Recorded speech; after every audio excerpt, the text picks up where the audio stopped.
The alarm bell screamed through the corridors of the research vessel Harmony's Edge. Dr. Vexithara pressed all four of his hands against his purple-scaled head as he watched the security monitors in horror. The creature was loose again. How many containment units has it destroyed now? Asked Commander Zylok from behind him. 7, Vexithara replied without looking away from the screen. It ate through the reinforced steel barriers like they were made of paper. On the monitor, they could see the beast moving through the lower decks. It looked like a massive black panther from the human homeworld, but this thing was twice the size of any Earth cat. Its fur seemed to absorb light itself, making it appear as a moving shadow with two bright purple eyes that glowed like stars in the darkness. The creature stopped at a wall panel and opened its mouth. Rows of sharp teeth became visible for just a moment before it bit down on the metal framework. The sound of crunching metal echoed through the ship's communication system. Sparks flew as electrical systems failed. "Sir, it's heading toward the engine room," reported the navigation officer from his station. Vexithara felt his 3 hearts beating faster. If that thing reached the main power systems, they would all be floating dead in space within hours. He had made a terrible mistake when he decided to capture it from the surface of Pharaoh 7. "Send the emergency distress signal," he ordered. "Any ship within range. We need immediate assistance." The creature had been living alone in the metal-rich caves of Pharaoh 7 when their survey team found it. At first, it seemed like an amazing discovery. A life form that could process metals and survive in harsh environments would be valuable for scientific study. But the moment they tried to transport it to their ship, everything went wrong. It had killed 3 of their crew members during the capture. Not from violence, but from fear. The creature's presence seemed to cause panic in every alien species they had encountered. Even their strongest warriors became terrified children when it looked at them with those strange purple eyes. "Response coming in from a human vessel," the communication officer announced. "The Star Pioneer. They are 2 hours away." Humans? Vexithara was surprised. The young species rarely traveled this far from their home systems. "What are they doing out here?" "Deep space research mission, sir. Their captain is offering assistance." Vexithara looked at the monitor again. The creature had stopped eating the wall and was now staring directly at the security camera. It seemed to know it was being watched. For a moment, those purple eyes seemed almost intelligent, almost sad.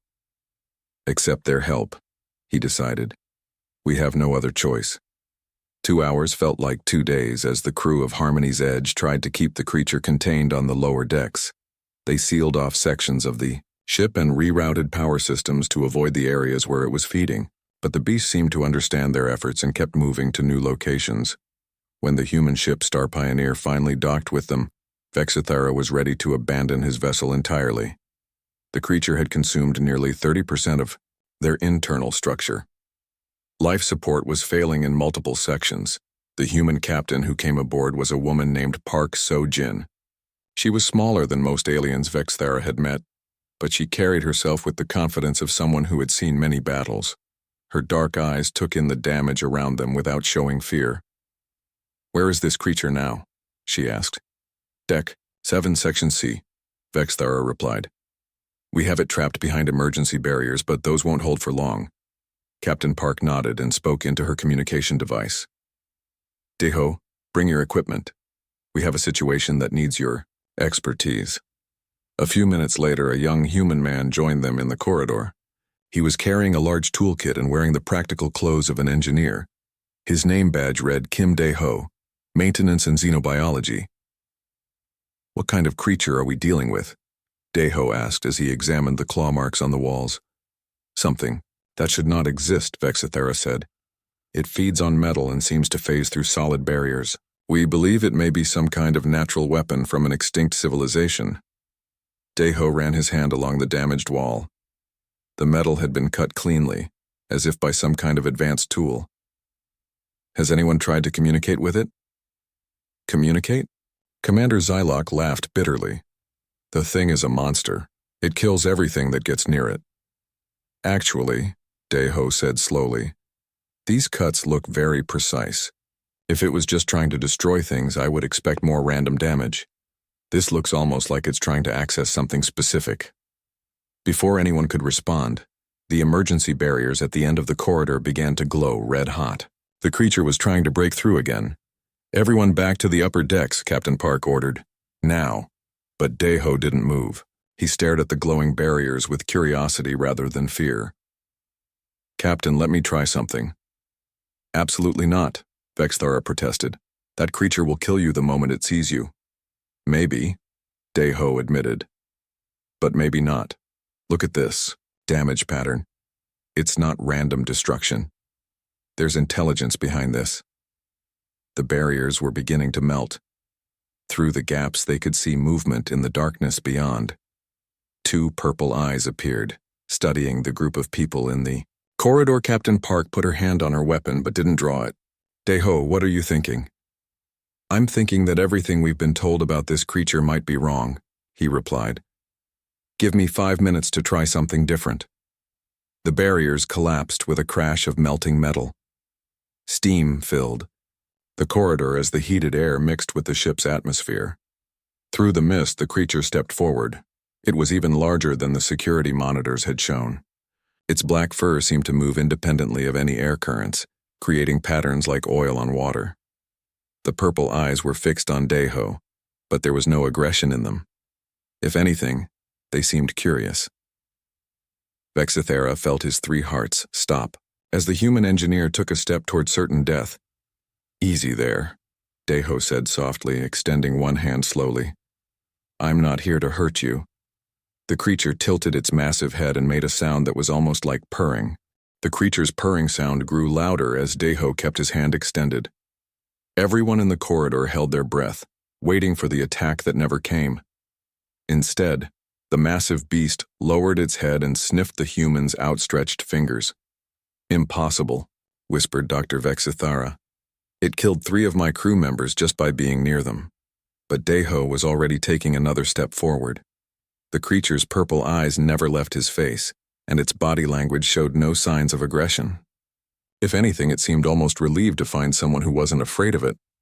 "Captain Park," Deho said without looking away from the creature, "I need Dr. Lee Wubin down here with his medical scanners." "Are you insane?" Commander Zylok hissed. "That thing will kill both of you." "No," Deho said quietly. "I don't think it will." The creature had moved close enough that Deho could have touched its nose. Instead of attacking, it sat down like a giant house cat and continued to purr. The sound was deep and rhythmic, almost like the engine of a well-tuned spacecraft. Captain Park spoke into her communication device. "Wubin, get down to Deck 7 with your equipment, and bring Hana with her translation computers." "On our way," came the reply. While they waited, Deho slowly knelt down to bring himself closer to the creature's eye level.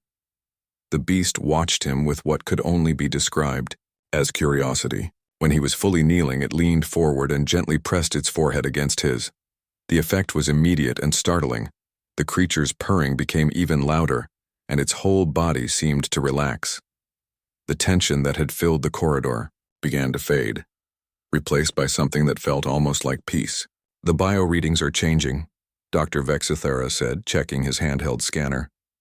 "Its stress hormones are dropping rapidly." A few minutes later, Dr. Lee Wubin arrived with Choi Hana, the ship's communication specialist. Both humans stopped, short when they saw Deho sitting calmly next to the creature that had terrorized an entire alien crew. "Run your scans," Deho said without moving. "But do it slowly. I think sudden movements might startle it." Dr. Lee Wubin activated his medical scanner and pointed it at both the creature and Deho. The readings that appeared on his screen made him gasp. "This is remarkable," he said. "The creature's brain activity is synchronizing with yours, Deho. Its electromagnetic field is actually strengthening your own nervous system." "What does that mean?" Captain Park asked. "It means they're forming some kind of biological connection," Dr. Lee replied. "The creature's stress levels are at 0, and Deho's are actually lower than normal. It's like they're naturally compatible." Hana was already setting up her translation. "Equipment. I'm picking up complex sound patterns from the creature. It's not just purring." There are layers of communication happening that we've been missing.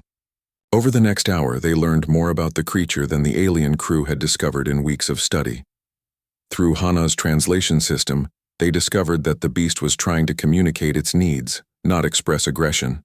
It's hungry, Hana explained. But not for food the way we understand it. It needs specific minerals that are found in processed metals. That's why it's been eating the ship's infrastructure. But why doesn't it attack Deho like it did the others? Dr. Vexithara asked. The answer came through the translation system, in a series of low musical sounds that Hana's computer converted to text. It says the others taste of fear and rejection. Deho tastes of curiosity and acceptance. The creature had been trying to find someone who would accept it, not reject it. The alien crew's fear had made it defensive and aggressive, but Deho's calm approach had allowed its true nature to emerge. It's not a monster, Deho said, gently stroking the creature's massive head. It's just lonely. As if to prove his point, the creature rolled over onto its side, exposing its belly in a gesture of complete trust. This was the same beast that had terrified an entire crew of experienced space travelers. We need to find it proper food, Dr. Lee said. Something with the minerals it needs that won't damage our ships. The solution came from an unexpected source. The creature itself guided them to a storage area where the alien crew had kept mineral samples from various planets. Using its enhanced senses, it identified exactly which elements it needed to survive. Iron, copper, and traces of a rare element called Valdrium, Hana translated. It can process these safely without damaging ship systems. Dr. Vexithara was amazed. We've been studying Valdrium for years. It's incredibly difficult to process safely, but this creature can digest it naturally. As they prepared the proper food for their new companion, Deho noticed something else. The creature never strayed more than a few meters from his side. When he worked on repairing the damage to the ship, it watched carefully, sometimes even helping by holding tools in its mouth. It's bonded with you, Captain Park observed. Like a pet, but more than that. More like a partner, Deho corrected. I can feel what it's feeling, and I think it can sense my emotions too. The creature looked up at him and made a soft, chirping sound that Hana's computer translated as agreement and contentment. By the end of the day, the situation had completely changed. The creature that had been a terrifying threat was now calmly helping with repairs, eating proper food, and following Deho around like a loyal companion. But their peaceful moment was interrupted by an urgent message from the Galactic Council. Word had spread about the creature, and they were demanding immediate action. They want it destroyed, Dr. Vexithara said reluctantly. They consider it too dangerous to remain alive. The creature seemed to understand the threat. It moved closer to Deho and made a low, worried sound. Over my dead body, Deho said firmly. This creature isn't dangerous.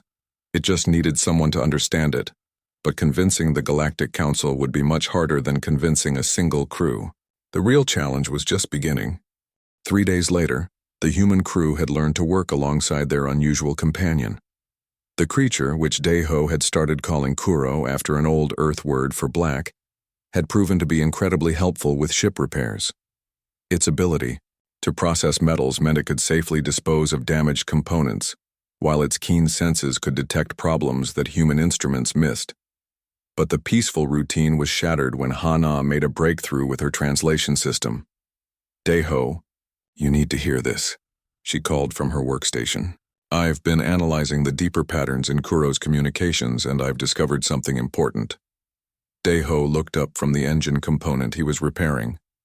Kuro, who had been lying nearby watching him work, raised its massive head. With interest, what is it? Deho asked. Kuro isn't just some random creature, Hana said, her voice filled with excitement. It belongs to a species called the Umbrathi. They're an ancient race that forms symbiotic bonds with other intelligent species. Dr. Lee Wubin looked up from his medical equipment. That would explain the biological synchronization I've been measuring between you two. There's more, Hana continued. According to the galactic databases, the Umbrathi were once common throughout this sector of space, but they disappeared about 1,000 years ago. Most species thought they were extinct. Kuro made a series of low, mournful sounds that Hana's computer translated as sadness and loss. "It's telling us about its people," Hana said softly. "The Umbrathi didn't disappear. They were driven away because other species feared them." The story that emerged over the next few hours was heartbreaking. The Umbrathi had evolved to form deep emotional connections with compatible species. They were natural partners, offering their unique abilities in exchange for companionship and understanding. But their strange appearance and unusual powers had made other species suspicious and afraid. They were treated as monsters, Hana translated, as Kuro continued its story, hunted and killed by those who didn't understand them. "But what about Kuro?" Daiho asked. "Why is it alone?"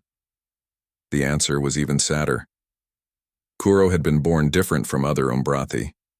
While its species could normally bond with their own kind, Kuro lacked that ability. It had been rejected by its own people as defective and cast out to live alone. "It's been searching for someone compatible for over 50 years, Hana said. "That's why it was on Pharaoh 7.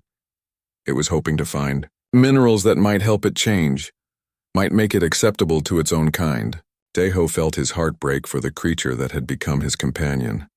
All this time, Kuro had been desperately lonely, searching for acceptance that never came. "But why can it bond with humans when it can't bond with other Umbrathi?" Dr. Lee asked. The answer came from Dr. Lee's own research. He had been studying the biological connection between Daiho and Kuro and had made a remarkable discovery. Human brain patterns are almost identical to ancient Umbrathi neural structures, he explained. "We're naturally compatible with them in ways that other species aren't." "You mean humans and Umbrathi evolved to work together?" Captain Park asked. "It's possible," Dr. Lee replied. "Or maybe it's just an incredible coincidence. Either way, we might be the only species that can form true partnerships with the Umbrathi." This news was both wonderful and terrible. Wonderful because it meant Kuro had finally found where it belonged. Terrible because the Galactic Council was still demanding the creature's destruction. Dr. Vexithara, who had been listening to the conversation, looked troubled. "The Council fears what they don't understand," he said. "They see Kuro's abilities and imagine armies of creatures like it being used as weapons." "But that's not what the Umbrathi are," Daiho protested. "They're partners, not weapons." "Try explaining that to species who have feared them for 1,000 years, Dr. Vexithara replied sadly. The situation became even more complicated when they received an official message from the Galactic Council. An enforcement fleet was being dispatched to ensure the creature was destroyed. They had 3 days before the ships arrived. "We could run," Captain Park suggested. "Take Kuro back to human space where the Council has no authority." "That would make humanity enemies of the galactic community," Dr. Vexithara warned. "You'd be starting a war over one creature." "It's not just one creature," Daiho said firmly. "If there are more Umbrathi out there, hiding and afraid, then this is about giving an entire species a chance to find homes again." Kuro seemed to understand the discussion.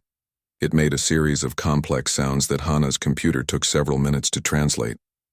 "It says there are others," Hana announced. "Small groups of Umbrathi still exist, scattered across the galaxy. Most are in hiding, too afraid to make contact with other species." "How many?" Captain Park asked. "Maybe a few hundred," Hana translated. "Not many, but enough to rebuild their species if they could find safe homes." This changed everything. They weren't just protecting one lonely creature. They were potentially saving an entire ancient species from extinction. "The Council fleet will be here in 3 days," Captain Park said. "That gives us time to make our case." "What case?" Dr. Vexithara asked. "They've already decided Kuro is too dangerous to live." "Then we'll have to change their minds," Daiho said. "We'll show them what Kuro really is." Over the next 2 days, they worked frantically to document everything they had learned. Dr. Lee compiled medical data showing the beneficial effects of the human-Umbrathi bond. Hana created detailed translations of Umbrathi culture and history.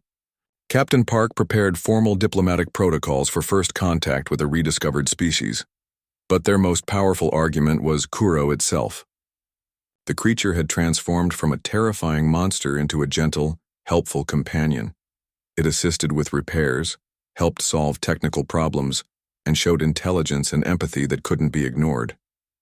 If we can just get them to see what we see, Daeho said, watching Kuro carefully sort damaged components by metal type, they'll understand that the Umbrathi aren't monsters.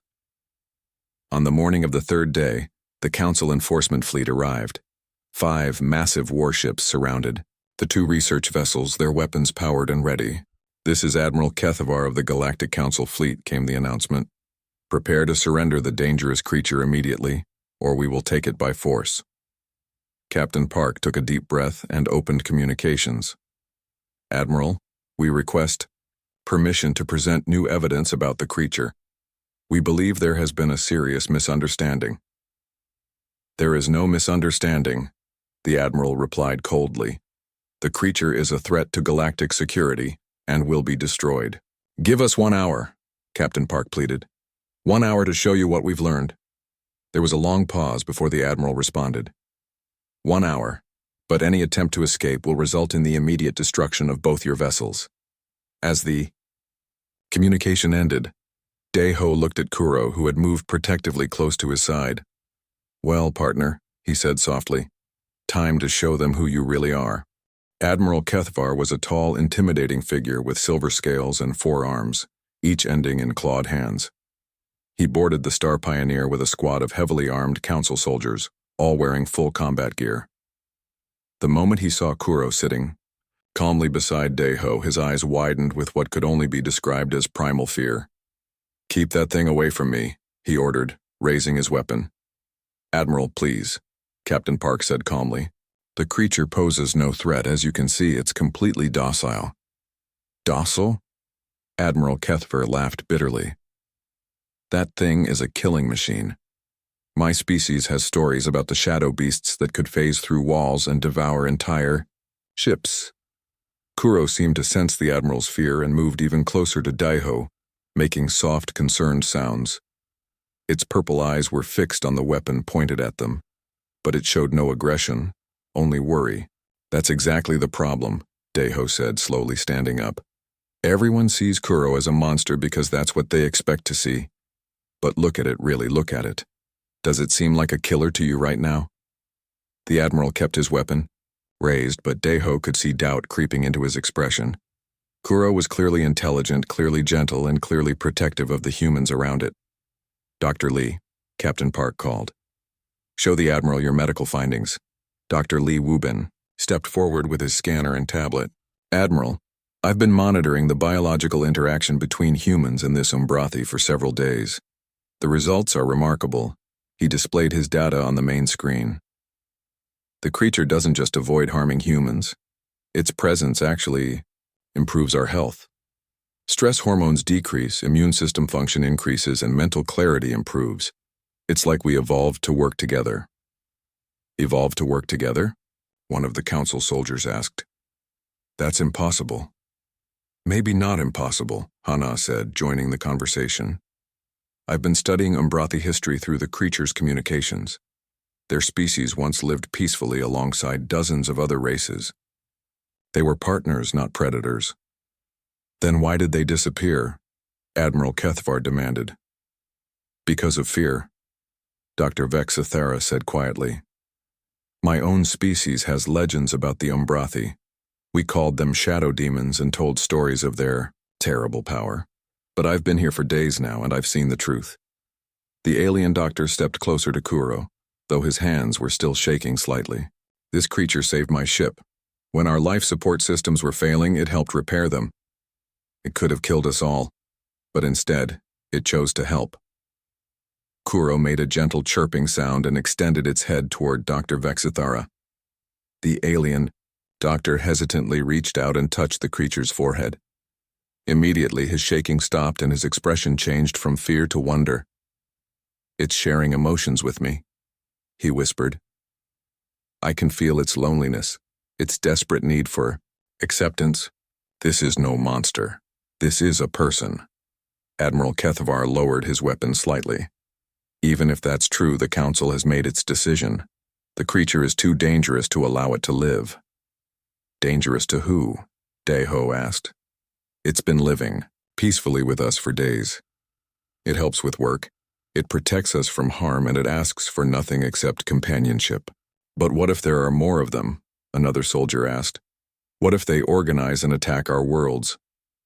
Then we'll have allies instead of enemies, Captain Park said firmly. The Umbrathi don't want to fight. They want to belong somewhere. Hana activated her translation system. Admiral, would you like to hear what Kuro has to say about this? Before the Admiral could respond, Kuro began making a series of complex sounds. The translation appeared on the screen as text, but Hana read it aloud. I have been alone for 53 years, she read.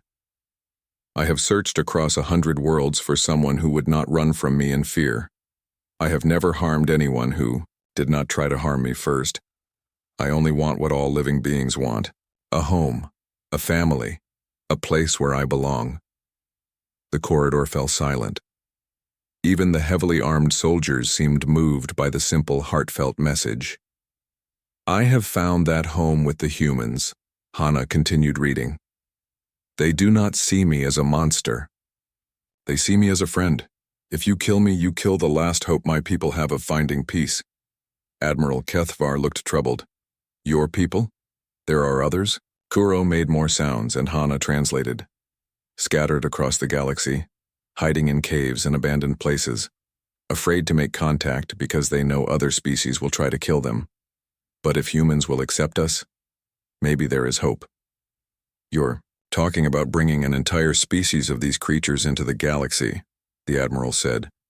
The Council will never approve that.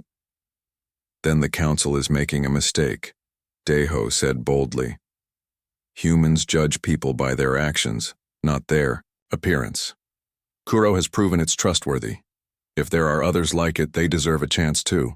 And if you're wrong, Admiral Kethvar challenged, if they turn out to be the monsters we've always believed them to be, then we'll deal with that problem when it happens, Captain Park replied. But we won't condemn an entire species based on fear and old stories. Dr. Lee stepped forward with more data. Admiral, I've run every test I can think of. The Umbrathi pose no biological threat to any known species. Their mental influence is purely empathic. They can't control minds or cause harm through their abilities. In fact, Dr. Vexathera added, they might be the solution to some of our greatest challenges. Their ability to process dangerous materials safely could help with toxic waste disposal. Their empathic abilities could help resolve conflicts between species. Admiral Kethvar was wavering. Daeho could see it in his expression. The fear was still there, but it was being challenged by logic and evidence. Even if I believed you, the Admiral said slowly, I have my orders. The Council voted unanimously to destroy this creature. The Council voted based on incomplete information, Captain Park said. Now you have complete information. You have a choice to make, Admiral. You can follow orders and destroy a sentient being who has committed no crime, or you can do what's right. Kuro seemed to understand that its fate was being decided. It moved closer to Daeho and made a sound that needed no translation. It was saying goodbye. I won't let them hurt you, Daeho promised, putting his arms around the creature's massive head. Admiral Kethvar looked at the scene before him, a human embracing what his species considered a monster, protecting it with his own body. The other humans standing ready to defend their companion, even against overwhelming odds. This is why humans are different, he said quietly. Any other species would have handed the creature over by now. Yes, Captain Park said. We are different, and that difference makes us stronger. The Admiral made his decision. Admiral Kethvar slowly lowered his weapon completely. The tension in the corridor was so thick you could cut it with a knife, but his next words changed everything. I'm going to do something that will probably end my career, he announced to his soldiers. Stand down, all weapons to safe positions. Sir? One of the soldiers asked in confusion. I said stand down. the Admiral repeated firmly. "I've seen enough evidence to know that we're making a terrible mistake." Captain Park felt a wave of relief wash over her, but she knew the crisis wasn't over yet. "Admiral, the Council will demand an explanation." "Then I'll give them one," he replied. "But first I want to see more of what this creature can do." The next few hours changed Admiral Kethvar's perspective completely. Kuro demonstrated its intelligence by helping solve a complex engineering problem that had been troubling the Council ships for weeks. Using its unique ability to sense metal stress, it identified a dangerous weakness in the Admiral's flagship that could have caused a catastrophic failure. "It's saving our lives," the Admiral muttered as he watched Kuro carefully guide repair teams to the problem areas. "The same creature we came here to destroy is saving our lives." But the real test came when one of the Council ships suffered a critical reactor failure. Warning alarms screamed across the fleet as radiation levels spiked to deadly levels. The ship's crew had only minutes to evacuate before the reactor exploded, taking half the fleet with it. That's when Kuro did something that no one expected. Without hesitation, the creature launched itself through space, using its ability to phase through solid matter to enter the damaged ship. Deho watched in horror through the viewports as his companion disappeared into the burning vessel. "What is it doing?" Admiral Kethvar demanded. "I think it's trying to help," Dr. Lee replied, monitoring the bio readings from Kuro's location. "Its electromagnetic field is stabilizing." Inside the dying ship, Kuro was doing something that seemed impossible. It was literally eating the unstable reactor components, absorbing the dangerous radiation, and converting it into harmless energy through its unique biological systems. "Radiation levels are dropping," the ship's captain reported over the communication system. "I don't understand how, but the reactor is stabilizing." "It's Kuro," Deho said with awe and pride. "It's saving everyone." The process took nearly an hour. Kuro worked tirelessly, consuming the most dangerous materials and using its body to contain the deadly radiation. By the time it was finished, the ship was safe and the threat was over. When Kuro finally emerged from the damaged vessel, it was exhausted but alive. It immediately made its way back to Deho, who was waiting with tears in his eyes. "You magnificent, crazy creature," Deho whispered as he embraced his companion. "You could have been killed." Kuro made a soft sound that Hana translated as, "Family protects family." Admiral Kethvar stared at the scene in complete amazement. "It risked its life to save people who came here to kill it. That's what the Umbrathi do," Dr. Vexthara said quietly. "They protect those they care about, even at the cost of their own lives." The Admiral activated his communication system. "This is Admiral Kethvar to the Galactic Council. I am requesting an emergency session to discuss new information about the Umbrathi species." The response came quickly. "Admiral, your orders were clear. Has the creature been destroyed?" "No," the Admiral replied firmly. "And after what I've witnessed today, I'm recommending that the Council's decision be reversed immediately." "That is not your decision to make, Admiral." "Then make it yours," Admiral Kethvar said. "I'm transmitting all the data we've collected. The Umbrathi are not monsters. They're potential allies, and we need to treat them as such." The Council session that followed was unlike anything in galactic history. For the first time, a species that had been considered extinct was asking for recognition and protection. The evidence presented by the human crew, supported by Admiral Kethvar's testimony, was overwhelming. But the real turning point came when Hana established communications with other hidden Umbrathi across the galaxy. One by one, they shared their stories of loneliness and rejection, of wanting nothing more than acceptance and companionship. "We are not many," one of them communicated through the translation system. "Perhaps 300 individuals scattered across 1,000 worlds. We have hidden in fear for too long. If the humans will accept us, we ask only for the chance to prove ourselves worthy of trust."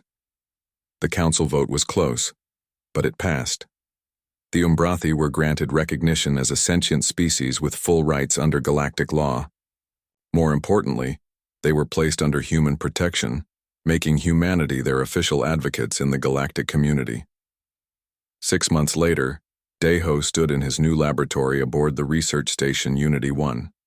He was no longer just a UA maintenance engineer.